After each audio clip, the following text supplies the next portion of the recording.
السلام عليكم ورحمة الله وبركاته. كم جرتوا دفتوتا في جير الشهر زين ويا كيسني وقربونا سنجين سنين جدا الرلي دي بيدي وفيرا بيجي توكو بدي وفيرا إن شاء الله.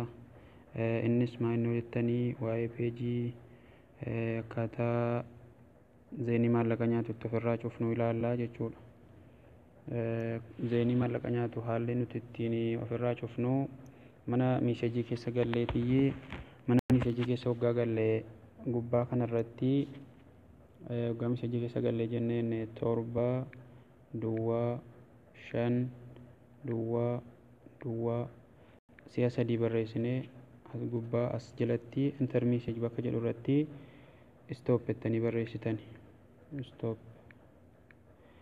shari'aan keessan tokkoffaa keessa yoo jiraate tokkoffaa irratti gootu, lammaffaa keessa jiraate lammaffaa irratti, kan fakkeenyaaf amma lammaffaa irratti ittiin ergaa jechuudha. Ankan koo amma dura ofirraa hidhee jira garuu naaf hidhaan jiru. Ankan koo irraa hidhadheen jira amma dura jechuudha. Akkasitti ofirraa hiituu jechuudha. Inni lammaffaan immoo akkaataa du'aayii shari'aadhuma zeenii keessatti deebinee akkaataa itti ofirraa cufnu shari'aa zeenii kan maallaqa du'aayii irratti godhattanii jirtan ofirraa cufuudhaa fi ammas achumatti deebitanii as gubbaa irratti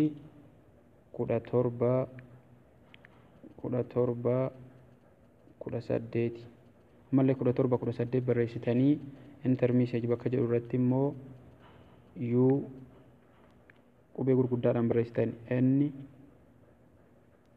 s u b barreessitanii jechuudha. Ammallee afaan oromootti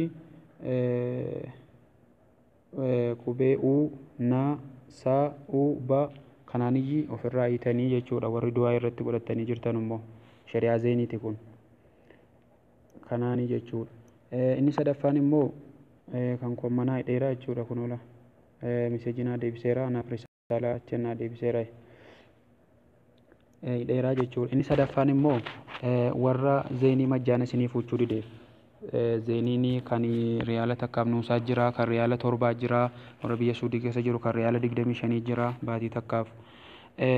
Kun immoo akka isinitti yoo isinii fuuchuu dide jalqaba akka gootanii yoo kan birrii takkaaf riyaala nuusaa kan duraan baafattanii jirtan yoo ta'e qubee caagashitanii tokko duwwaa 5,000 barreessitanii afaanii gubbaa kanarratti 959 barreessitanii akkuma kana 959 barreessitanii gubbaa irratti gara gadii irratti immoo as jalatti immoo kan isin barreessitanii qubee caagashitanii tokko duwwaa 5 barreessitanii tokko duwwaa 5 barreessitanii isa ofirraa cuftanii kaatanii ammoo deebitanii tiyyi majjaana keessan fudhattanii yookaan kan guyyaa takkaaf nuusaa fudhachuu feetan isa kanarraa argatanii yooniif immoo kan torbee fudhachuu feetan asumatti deebitanii tokko duwwaa 6 barreessitanii shabakatanii kompiitaratti ergitanii kaatanii ofirraa cuftanii kaatanii tiyyi deebitanii majjaana keessan fudhattanii haala kanaan fudhachuu dandeessanii. Isa jiyaallee akkuma sanatti fudhattanii qamiinsaa qubee caa dura gashitanii tokko duwwaa 7 barreessitanii kan jiyaa fudhattu ofirraa cuftee kaatee deebitee sana booda qubee caa kana biraa balleessita waggaa majjaana fudhattu. Kanaan